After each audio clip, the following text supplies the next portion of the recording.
안녕하십니까. 오늘 시편 15편 말씀을 같이 나누겠습니다. 여호와여 주의 장막에 유할 자 누구오며 주의 성산에 갈 자 누구오니까. 정직하게 행하며 공의를 일삼으며 그 마음에 진실을 말하며 그 해로 참소치 아니하며 그 벗에게 행악치 아니하며 그 이웃을 해방치 아니하며 그 눈은 망령된 자를 멸시하며 여호와를 두려워하는 자를 존대하며 그 마음에 서원한 것은 해로울지라도 변치 아니하며 별리로 대금치 아니하며 뇌물을 받고 무죄한 자를 해치 아니하는 자니 이런 일을 행하는 자는 영영이 요동치 아니하리이다. 예, 저는 시편 15편을 읽고 많은 생각에 잠겼습니다. 왜냐하면 몇 번 읽어봐도 이 시편 15편이 무엇을 도대체 이야기하고 있는지를 제가 잘 파악을 하지를 못했습니다. 그래서 어쩔 수 없이 다시 시편 11편부터 20편까지를 차근차근 다시 읽어 보았는데, 그 시를 읽어보면서 시편 15편이 가지는 큰 특징을 발견하게 되었습니다. 이 시편 15편은 한 편만을 봤을 때는 이것이 십계명을 이야기하고 있는 것인지, 그렇지 않으면 뭘 다윗이 뭘 도대체 이야기하고 있는 것인지 알 수가 없는데, 시편 11편부터 쭉 이어지는 그 연결을 확인해 보면 시편 15편이 어떤 역할을 하고 있는 시인지를 알아낼 수가 있습니다. 자, 여러분, 우리가 시편 11편부터 한번 내용을 요약을 한번 해보겠습니다. 시편 11편에는 악인의 삶이 이렇게 등장을 합니다.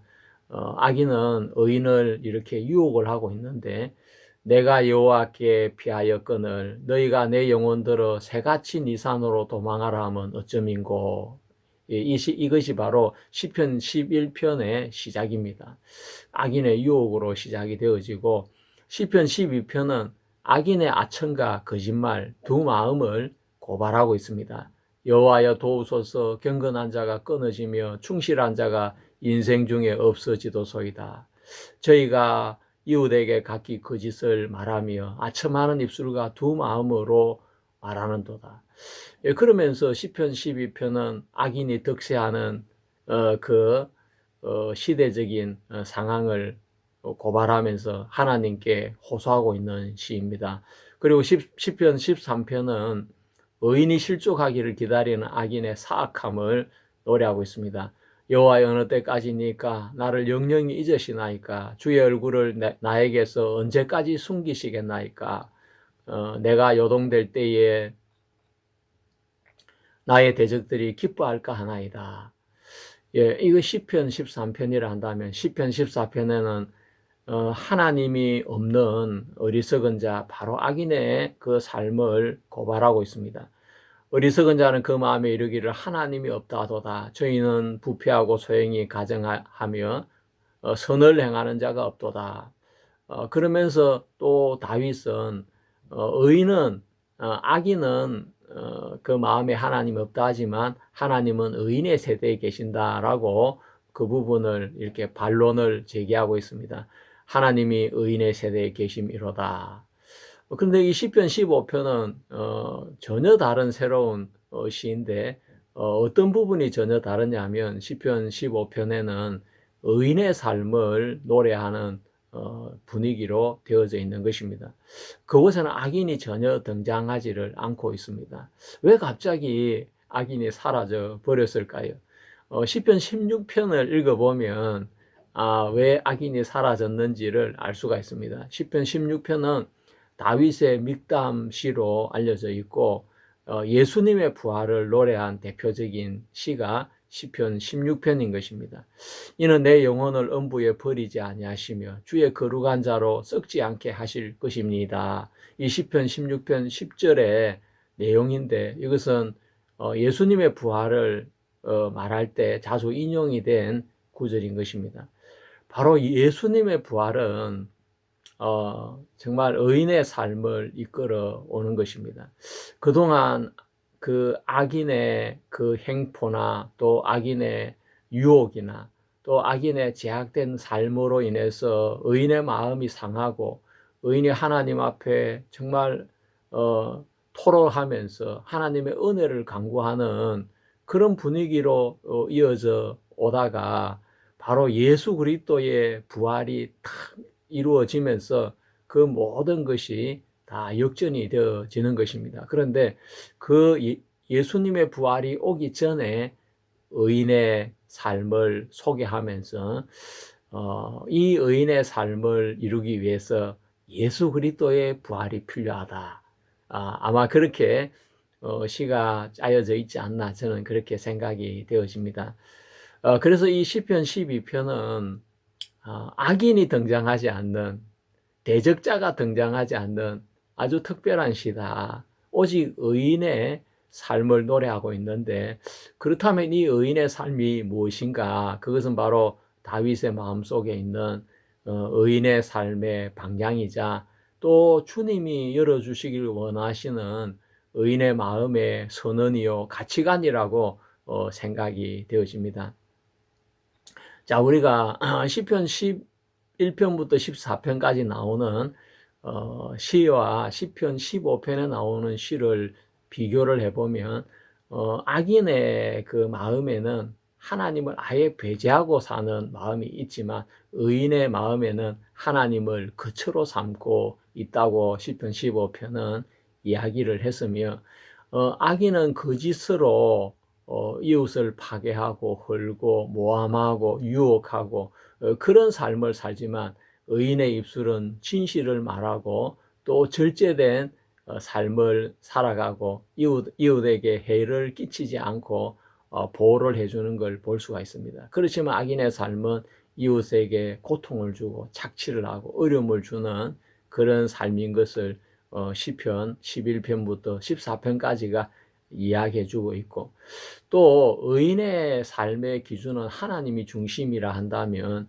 악인의 삶의 중심은 자기가 중심이고 자신의 마음이 중심이 되어 살아가는 걸 볼 수가 있습니다. 그리고 돈이나 권력을 악인은 한 수단으로 자신을 위한 수단으로 사용을 하고 있지만 의인은 돈이나 권력조차도 공정하게 정말 하나님을 섬기는 도구로 여기고 있는 것입니다. 의인의 삶은 영영이 흔들리지 않는, 요동하지 않는 삶을 산다고 시편 15편은 말씀해 주고 있습니다.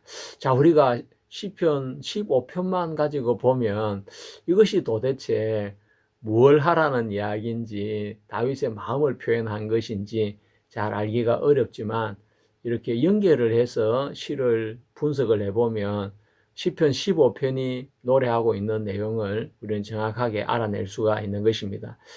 시편 15편은 다윗이나 이스라엘 백성에게 자기 정금의 거울과 같으며 회개의 기준과도 같고 또 기도의 방향과도 같은 시인 것입니다. 이것은 바로 의인들이 도달하고자 하는 삶의 방향이라고 말할 수가 있습니다. 그리고 시편 15편에서 제시하는 덕목을 정리를 하면 6가지가 정리가 되어집니다. 정직과 정의, 진실과 절제, 경애와 신실함이라고 이렇게 표현을 할 수가 있겠습니다.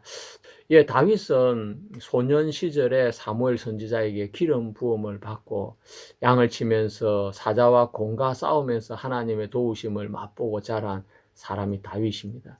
예, 그는 블레셋 군인인 골리앗과 싸우는 것을 끄리끼지 않았고 하나님의 도우심으로 그는 승리하게 되어집니다. 그런 다윗이 왕이 되고 나서 가장 하고 싶은 일은 하나님의 전을 지어드리는 것이었습니다. 다윗의 마음은 하나님을 위하는 마음으로 언제나 가득 차 있었습니다. 그는 하나님의 전을 사모하는 것만큼, 하나님을 사모하는 것만큼 그는 하나님의 전을 사모했습니다. 그래서 그가 말하는 주의 전에 거할 자가 누구니까 할 때 주의 성전에 거할 자가 누구니까 그 말을 통해서 우리는 다윗의 신앙관을 알 수가 있고 다윗의 마음속에 얼마나 하나님이 이렇게 자리 잡고 있는지 또 하나님을 크게 생각하고 있는지를 알 수가 있습니다. 이 시는 다윗이 자신이 이 구약의 율법을 마음에 품고 있어서 그 율법적인 삶을 살겠다는 그 이야기는 절대 아닙니다. 어떻게 보면 율법과 비슷해 보이는 것 같지만 율법하고 다른 것은 율법에는 하라 하지 말라라는 단어가 핵심적인 단어인 것입니다.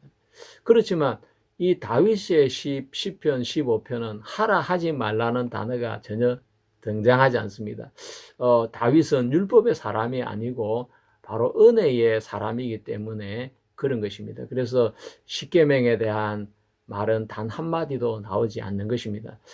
다윗이 주의 전에 그할 자가 누구니까 라면서 그가 성경적인 그 기준을 제시를 하고 있습니다. 십계명은 우리가 성경을 통해서 보면 십계명은 죄를 드러내는 것이라 한다면 시편 15편은 죄를 드러내는 내용의 어떤 기준이라기보다 의를 향한 마음의 기준을 제공을 해주고 있습니다. 그것은 마침 산상수훈과 연결이 되어지고 성령 안에서 사는 의인들의 그 마음을 표현하고 있는 것과 아주 유사한 것입니다. 우리가 이 시편 15편을 그냥 이렇게 읽어보면 다윗의 십계명인가 이렇게 생각할 수 있겠지만 다윗의 십계명이라 한다면 십계명의 가장 중요한 단어인 하라 하지 말라는 명령적인 그 문구가 이 시편 15편에는 전혀 존재하지 않는다는 것. 무엇을 하는 자라고 이렇게 묘사하고 있는 것이기 때문에 율법과 성격이 아주 다른 것을 볼 수 있습니다.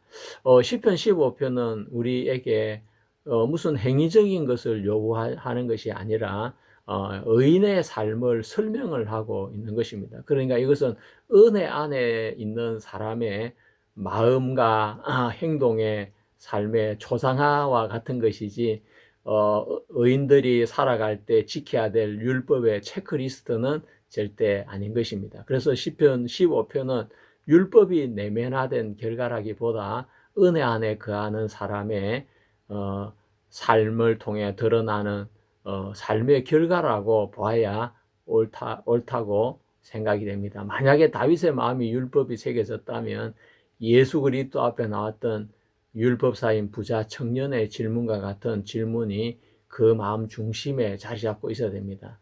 왜냐하면 율법 요구하는 것은 하라 하지 말라이기 때문에 그 하라 하지 말라는 율법을 마음에 품고 있는 사람은 의무감을 가지게 되어지고 책임감을 가지게 되어지고 또 율법을 지키면서 내가 이 정도 지켜서 정말 하나님 앞에 제대로 살고 있는지 그것이 굉장히 궁금하기 때문에 부자 청년처럼 내가 무엇을 행해야 무슨 선을 행해야 영생을 얻으리까 하면서 그런 질문을 이렇게 할 수밖에 없는 것입니다. 하지만 마음이 은혜로 새겨진 사람은 율법이 주는 하라 하지 말라가 그 마음을 자리 잡고 있는 것이 아니라 하나님과 끊임없이 교제를 통해서 하나님의 마음을 생각하고 하나님 뜻을 생각하기 때문에 그는 하나님을 향한 감사와 하나님을 향한 신뢰가 그 마음을 자리 잡고 있는 것이 바로 은혜 속에 이끌리는 사람의 마음이라고 할 수가 있습니다.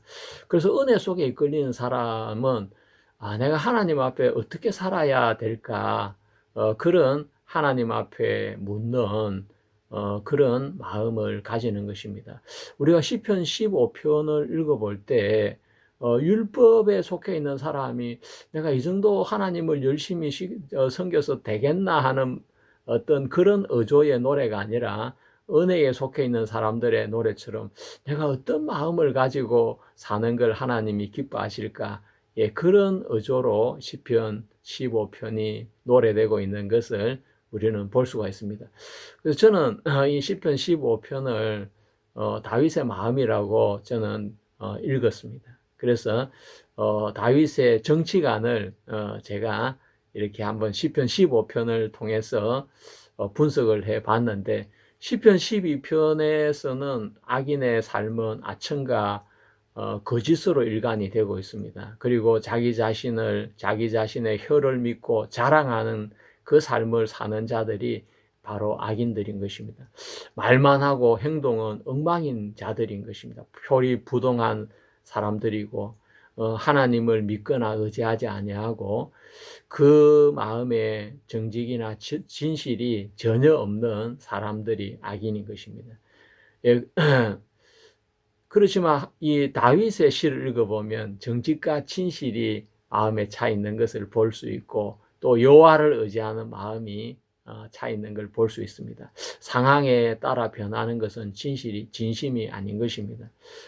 제가 이 기독교 역사를 공부하면서 살짝 이렇게 마호메트 무슬림의 역사를 이렇게 조금 알아봤는데 이 마호메트는 이 우상을 숭배하는 아라비아에서 자라다가 그는 그 주변에 이렇게 이주해서 살고 있는 네스토리우스 교들 바로 기독교에서 뭐 이단이라 취급받아 가지고 그쪽으로 와서 선교하며 지냈던 네스토리우스 교도들이 있었는데 네스토리우스 교도들이나 유대인들의 삶을 보면서 그는 아주 놀라운 충격과 큰 감동을 받게 되어지는 것입니다. 왜냐하면 유대교나 네스토리우스교는 우상 숭배를 하지 아니하고 형제를 사랑하고 또 평등한 의식을 가지고 또 재물을 가지고 형제들을 나누어 쓰는 그런 형제 사랑을 표현했기 때문인 것입니다. 그래서 그도 야, 우리에게도 저런 사상이 필요하다. 우리에게도 자유가 필요하고 평등이 필요하고 또 유일신의 사상이 필요하다. 그래서 그는 유일신 알라를 섬길 것을 외치면서 또 평등과 자유를 모토로 내걸고 추종 세력을 모으면서 이 이슬람이라는 새로운 하나의 종교가 일어나게 되는 것입니다. 예, 그는 대적자들을 제거를 하고 신정일치된 권력을 나중에 움켜쥐게 되어집니다.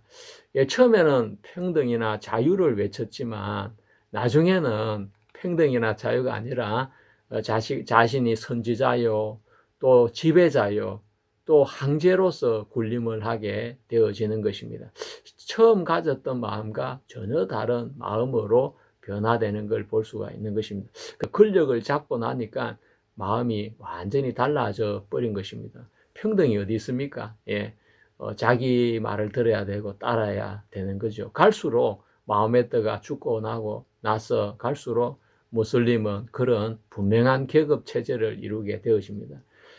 예, 레닌도 공산주의 혁명을 일으킬 때 모두가 평등한 사회를 만들려고 의도했지만 사실 그는 그 혁명을 통해서 자신이 황제를 몰아내고 황제의 자리에 자기가 앉아서 다스리는 특별한 권력자가 되는 것을 볼 수 있습니다.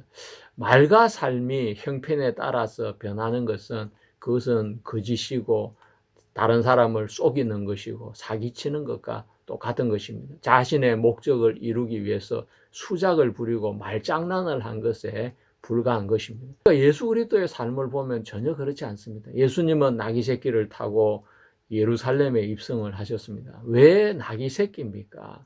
뭐 백마를 타고 오시든가 안 그러면 멋있는 수레를 타고 오시지 않으시고 예수님에게도 수많은 추종자들이 있었고 추종 세력들이 있었고 얼마든지 뭐 수레를 타고 올 수 있는 조건을 갖추고 있음에도 불구하고 예수님은 정말 초라하게 그 어린 나귀 새끼를 타고 예루살렘 성문을 통해 입성을 하셨습니다. 우리 인류를 구원하기 위해서 오신 하나님의 아들께서 정말 어울리지 아니하게 초라한 모습으로 그렇게 오셨는데 그분은 그것이 그냥 보여주기 위한 쇼가 아니었습니다. 나는 이렇게 겸손한 사람이야. 나는 이렇게 내 자신을 낮추는 사람이야. 그냥 사람들에게 보여주기 위한 일회용 쇼가 아니라 예수님은 제자들의 발을 씻겨주시면서 발을 닦아주었습니다. 제자들의 발을 씻겨주는 것은 정말 쉬운 일이 아닌 것입니다. 말은 누구나 쉽게 할 수 있지만 진심이 아닌 말은 시간이 지나고 형편이 달라지면 또 행동이 전혀 다른 방향으로 달라질 수밖에 없는 것입니다. 그렇지만 예수 그리스도의 삶은 한결같았습니다. 바로 그분 마음 중심이 당신이 하신 말과 동일하기 때문에, 진심이기 때문에 어떤 환경이 올지라도 그 중심에 있는 삶은 변하지 않는 것을 볼 수 있는 것입니다. 진심이면 시간이 지나도 형편이 달라져도 변하지 않게 되는 것입니다. 예, 우리 주님은 바로 다른 사람을 어떤 권력으로 억압하지도 않으셨고, 그는 지배자의 위치에 서지도 않으셨고, 정말 그분은 입으로만 공의를 말하신 분이 아니라 예수님의 삶은 공의를 일삼고 의를 행하신 분이었습니다. 부활하신 후에도 자신을 버리고 고기 잡으러 간 베드로에게 찾아가신 분이 예수님이시고, 그 부활을 의심하는 도마에게 그 못자국과 창자국을 보여주시면서 믿음 없는 자가 되지 말고 믿는 자가 되라 하면서 그 믿음 없는 제자를 불쌍히 여기고 긍휼히 여겨주신 분이 바로 우리 예수님이신 것입니다. 자, 우리가 여기서 정의를 뜻하는 미시파트라는 단어가 있습니다. 재판이나 심판, 법정 정의를 이야기할 때 사용이 됩니다. 다윗의 마음에는 이 정의가 세워져 있고, 또 공의, 째테크라고 하는 이 공의, 의로움, 도덕적인 정의, 자비로운 행위가 이 다윗의 마음 안에 새겨져 있는 것을 볼 수가 있습니다. 그래서 율법적인 기준일 뿐 아니라 도덕적인 기준 모두를 만족시키는 통치를 하겠다는 것과 같은 것입니다. 예, 정말 다윗은 자신의 힘으로 모든 것을 행하려고 하지 아니하고 이렇게 정의와 또 공의를 따라서 행하려고 했던 것을 볼 수가 있습니다. 그래서 정직하게 행하며 공의를 일삼으며 그 마음에 진실을 말하며, 예, 이것이 바로 다윗의 정치관이라고 저는 생각이 되어집니다. 그리스도인들이 가져야 될 마음이기도 한 것입니다. 다윗의 이웃과는 무엇이겠습니까? 참소하지 않는다는 것입니다. 사실이 아닌 내용을 꾸며서 누군가를 나쁘게 보이도록 고자질하거나 모함하는 행위를 참소한다고 하는데, 사탄은 밤낮으로 형제를 참소하는 자라고 성경은 말하고 있습니다. 예, 의로운 자를 고소하고 비방하는 존재로 묘사가 되고 있습니다. 이는 비난을 위한 목적이 아니라 의도적으로 해를 끼치려는 아주 악의적인 행동을 뜻하고 있는 것입니다. 그리고 행악하지 않는다라고 했는데, 하나님께 가까이 나아갈 수 있는 사람은 벗에게 해를 끼치지 않고 진실하고 공의롭게 살아가는 사람이라는 메시지를 담고 있습니다. 사람의 마음속에 있는 시기심은 벗이라도 모해하려고 하는 마음을 가지게 됩니다. 시기하고 질투하고, 그렇기 때문에 친구가 잘 되면 뭔가 불쾌해지고 그런 것이 인간의 사악한 마음인 것입니다.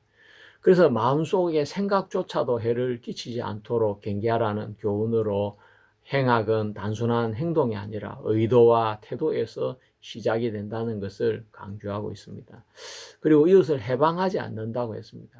이웃의 평판을 해치지 않고, 또 거짓말이나 험담으로 상처를 주지 않고 사랑과 진실로 관계를 맺는 것으로, 그것은 바로 예수님의 계명인 네 이웃을 내 몸과 같이 사랑하라는 그 계명과도 깊이 연결이 되어지는 것입니다.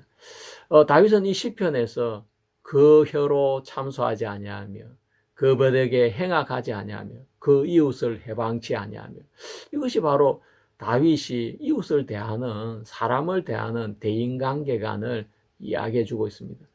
그리고 다윗의 하나님 중심적인 삶을 다윗은 표현하고 있는데, 망령된 자를 멸시한다고 했습니다. 망령된 것은 하나님의 이름이나 말씀을 가볍게 여기고 자신의 판단이나 욕망을 우선하는 태도를 말하는데, 대표적인 인물로 에서와 사울 왕을 들 수가 있습니다. 에서는 장자 끈을 팥죽 한 그릇에 팔아 먹은 사람이었고, 사울 왕은 제사장이 드려야 될 제사를 자기가 직접 드려서 사무엘 선지자한테 왕이 망령되이 행했다고 책망을 들은 사람이 사울이었습니다. 다윗의 마음에는 하나님의 말씀이나 하나님의 축복을 무시하는 사람을 자신도 무시하고 더 나아가서 멸시하겠다는 그 마음을 가지고 있는 것입니다. 그리고 여호와를 두려워하는 자를 존대한다고 했습니다. 사람은 자신의 곁에 친구를 두고 사는데, 그 가까운 친구를 보면 그 사람을 알 수 있다는 속담이 있습니다. 다윗은 하나님을 두려워하는 자를 곁에 두고 이렇게 살겠다고 했습니다. 다윗이 기름 부음을 받을 때 하나님을 두려워하는 선지자 사무엘이 옆에 있었고, 다윗이 범죄했을 때는 선지자 나단이 옆에 있었고, 또 다윗이 그 계수하는 죄를 지었을 때는 갓 선지자가 옆에 있어서 다윗의 잘못을 지적해주고 또 죄에서 벗어날 수 있는 방법을 인도해 주었습니다. 다윗이 사울 왕에게 쫓겨서 어려움을 당하고 있을 때 그는 아히멜렉 제사장에게 가서 그에게 진설병을 얻는 것을 볼 수 있습니다.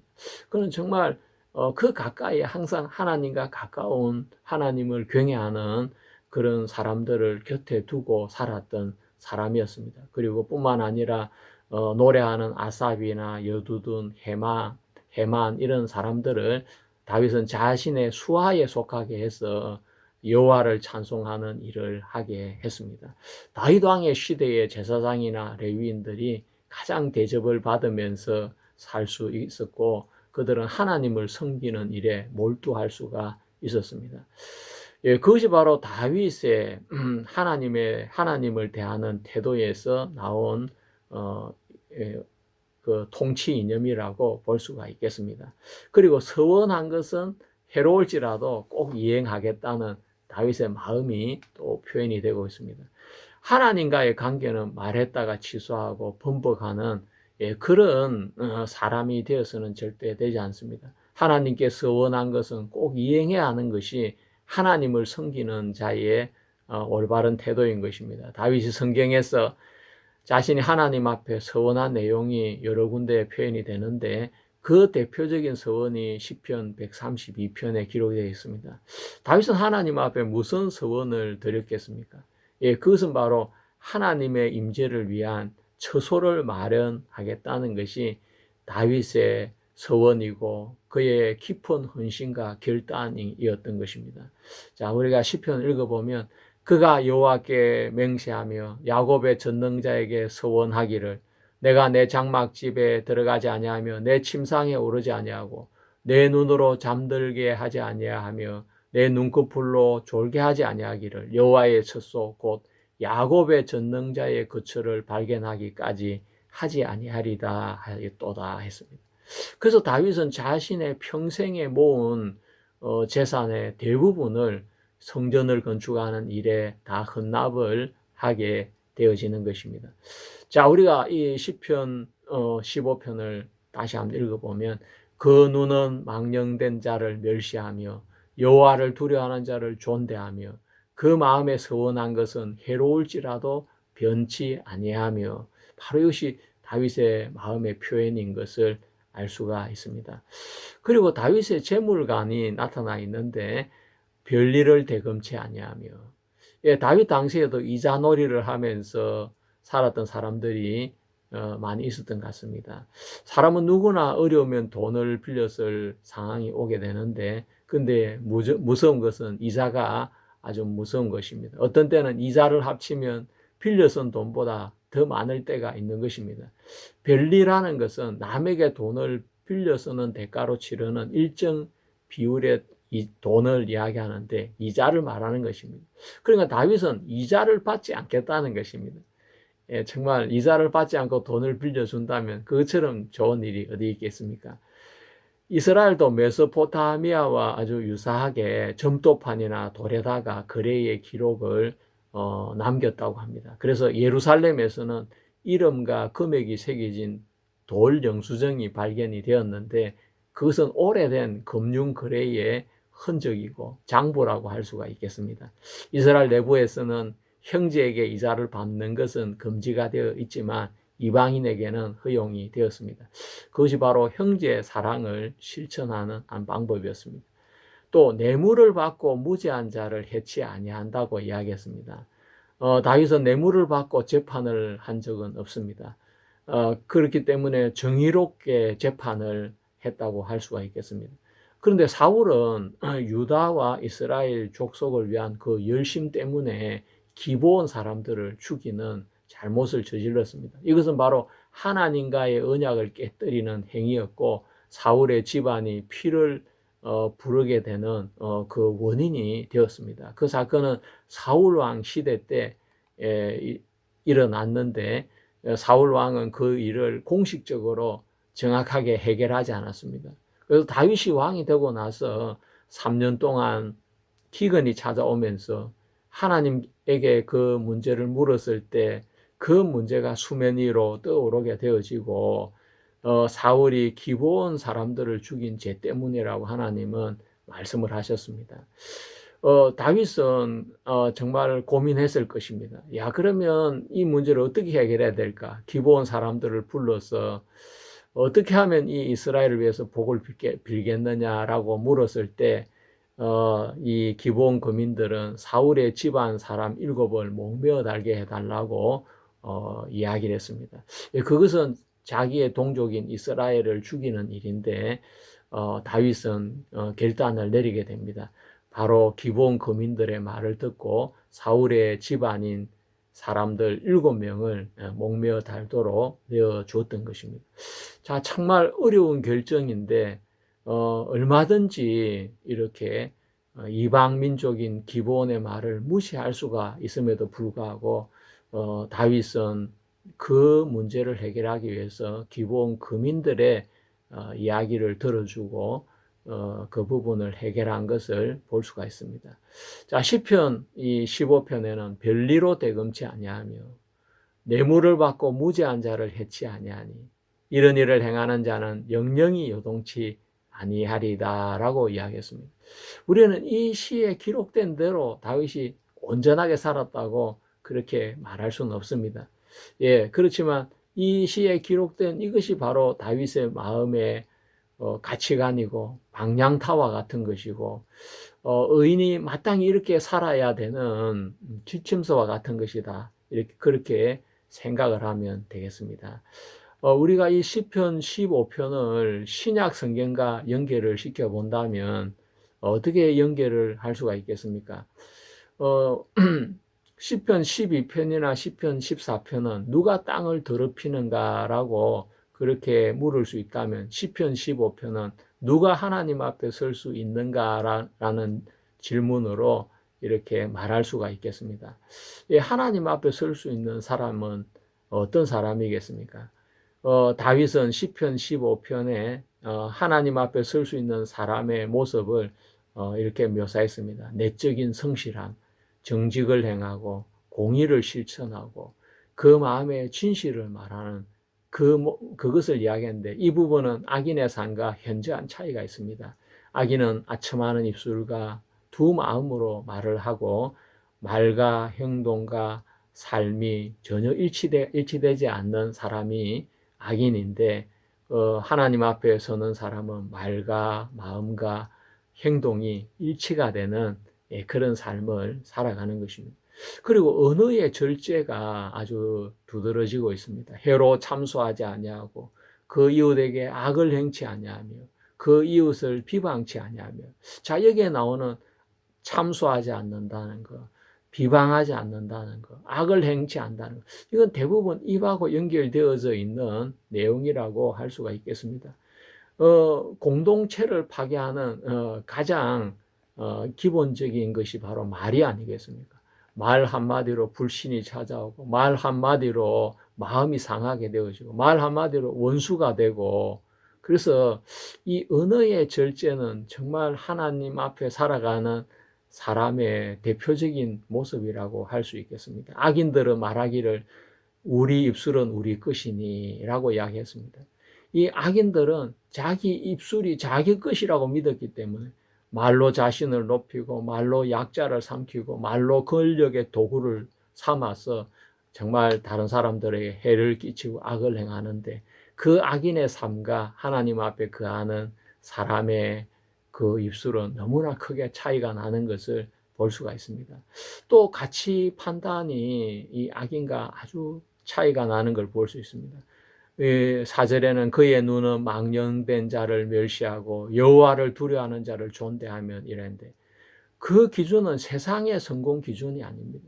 세상에 성공한 사람, 지위가 높은 사람, 뭐 돈이 많은 사람, 그런 사람을 공경한다는 것이 아니라 하나님을 경외하느냐 경외하지 않느냐. 하나님을 경외하는 사람이라 한다면 가난할지라도 권력이 없을지라도 그 사람을 존대하는 그 마음의 자세를 이야기해 주고 있는 것입니다. 그것은 시편 14편에서 악인의 삶과 하나님을 마음에 두지 않고 살아가는 그 악인의 삶과 현저한 대조를 이루는 걸 볼 수 있습니다. 그리고 신실함과 책임감도 아주 눈여겨볼 만한 한 부분인데, 손해를 봐도 맹세한 것을 변하지 아니한다고 했습니다. 손해 앞에서, 물질적인 손해 앞에서 진짜 그 사람의 믿음이 드러나게 되는데, 이것은 바로 언약적인 신실함, 헤세드의 삶을 말해주고 있는 것입니다. 또 탐욕과 부정에 대해서 자유로움을 말하고 있습니다. 이자를 받지 않고 뇌물을 받고 무죄한 자를 해하지 않는다는 말로 표현이 되고 있습니다. 약자를 해치지 않는 정의로움, 또 사회적 경제적인 의로움을 내포하고 있습니다. 자, 결론은 이런 일을 행하는 자는 영영이 흔들리지 아니하리라 라고 했습니다. 정말 그 그 의인의 존재가 안정적이고 하나님 앞에 뿌리를 내린 삶을 살기 때문에 악인처럼 두려워하거나 망하는 것이 아니라 영원히 요동치 않는 삶을 살게 된다는 것입니다. 자, 우리가 시편 15편은 의인의 삶을 말하는 것인가? 예, 그렇습니다. 이 부분은 산상보험과도 연결이 되는데 시간 관계상 그것은 제 블로그에 정리해서 올려놓을 테니까 여러분들이 궁금하신 분은 시편 15편과 산상보험이 어떻게 연결되는지 보고 싶으면 제 블로그를 한번 방문해 주시면 좋겠습니다. 정말 시편 15편의 기준을 완전히 충족하신 분은 예수 그리스도 한 분밖에 없습니다. 우리는 예수 그리스도 안에서 의롭다 하심을 얻었고 또 성령의 인도를 따라 살아가면서 그리스도인은 바로 하나님의 성품을 따라서 이렇게 살아가게 되는 것입니다. 그래서 시편 15편은 율법적으로 이렇게 해라는 율법적인 부담이 아니라 그리스도의 형상으로의 초대라고 말할 수 있겠습니다. 그리스도를 중심으로 보면 이 시편 15편의 말씀이 이건 바로 예수님의 마음이구나라는 걸 알 수가 있습니다. 시편 14편은 아담 안에 있는 인간, 바로 우리 자신, 선을 행하는 자가 없는 우리 자신을 이야기했다면 시편 15편은 그리스도 안에 부름을 받은 사람의 삶을 이야기하고 있습니다. 누가 하나님 앞에 거할 수 있는가라고 이 시가 시작을 하고 있습니다. 그리고 시편 16편은 예수 그리스도의 자신, 그리고 그분의 부활을 이야기하면서 하나님이 우리에게 생명의 길을 보이셨다고 말씀하고 계십니다. 그러니까 시편 15편의 삶은 시편 16편의 하나님의 생명이 없이는 불가능한 삶인 것입니다. 자, 우리는 이 시편, 세 개의 시편, 14편과 15편과 16편을 연결해 보면 아주 좋은 그림이 드러나는 걸 볼 수 있습니다. 시편 14편은 악인의 실존을 고발한 것이라 한다면, 시편 15편은 의인의 삶을 그린 것이고, 시편 16편은 생명과 부활을 그린 시인 것입니다. 바로 시편 14편에서 타락이 시편 15편에서 은혜의 삶으로 연결되고, 시편 16편에서 부활로 생명을 얻어서 승리하는 삶으로 연결이 되는 것이 바로 복음의 뼈대와 구조와 동일한 것을 알 수 있습니다. 갈라디아서 5장 22절에서 23절에서는 오직 성령의 열매는 사랑과 희락과 화평과 오래 참음과 자비와 양선과 충성과 온유와 절제니 이 같은 것을 금지할 법이 없느니라 라고 이야기했습니다. 제가 시편 15편과 성령의 열매를 연결을 시켜봤습니다. 아주 유사하게 성령의 열매와 연결이 되는 것을 발견할 수 있었습니다. 이 내용도 제 블로그에 자세하게 정리해서 올려놓을 테니까 성령의 열매와 시편 15편이 어떻게 연결되는지 궁금하신 분들은 제 블로그를 방문하시면 좋겠습니다. 이거 제가 블로그 소개하는 것 같습니다. 그래서 시편 15편은 성령의 열매가 맺힌 사람의 얼굴을 그린 구약의 그림이다, 이렇게 정리할 수가 있겠습니다.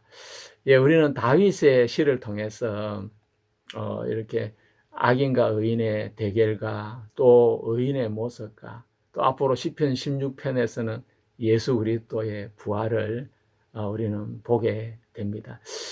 정말 감격스럽습니다. 제가 시편을 블로그에 글을 올리기 시작한 건 지난 작년 6월 1일부터 올렸는데 올해 이제 벌써 6개월 이상이 지났습니다. 이제 저는 시편 33편까지 하고 있습니다. 예, 유튜브는 이제 시편 15편을 마쳤지만 제 블로그에는 시편 34편을 하고 있습니다. 제가 하나님 앞에 얻은 것이 너무 많고 시편 2편을 공부하면서 시편 2편 안에 예수 그리스도의 모습을 발견하면 저는 깜짝 놀랐고 또 시편 3편에서 예수님의 부활을 애고한 시를 읽으면서 너무 이렇게 감동을 받았습니다. 시편 12편에는 정말 예수님의 비유인 부자와 거지 나사로가 그 안에서 해결이 되는 걸 보면서 야, 이 시편이 너무 놀라운 책이구나. 그러면서 하나님, 제가 정말 너무 행복합니다. 저는 뭐 돈이 없어도 행복하고 또 좋은 집이나 차가 없어도 행복하고 하나님 앞에 저는 아무 더 이상 소망이 없습니다. 하나님 너무 감사합니다. 제 같은 인간에게 이 시편을 통해서 이렇게 많은 하나님의 세계를 알려주십니까? 제 잔이 넘치나이다 라고 저는 자주자주 하나님 앞에 고백을 했습니다. 우리는 오늘 시편 15편을 마치면서 시편의 150편 중에 10분의 1을 마치게 되었습니다. 저는 하나님 앞에 하나님 너무 만족합니다. 너무 감사합니다. 이런 표현을 자주 하고 있습니다. 여러분은 어떻습니까? 여러분 시편을 통해서 여러분 영혼이 큰 축복을 받고 계신지 모르겠습니다. 예, 아마 이 시편을 제대로 읽고 생각하고 그 안에 하나님의 마음을 발견하셨다면 제가 받은 축복 이상으로 여러분 영혼도 큰 축복을 받아서 주님 내 잔이 넘치나이다 라고 여러분도 고백하게 될 것이라고 저는 그렇게 마음의 생각이 되어집니다. 예, 감사합니다. 우리가 이제 오늘 이 시간으로 시편 15편까지 공부를 마치고 다음에는 예수님의 부활의 세계로 여러분 같이 여행을 하도록 하겠습니다. 여러분 감사합니다.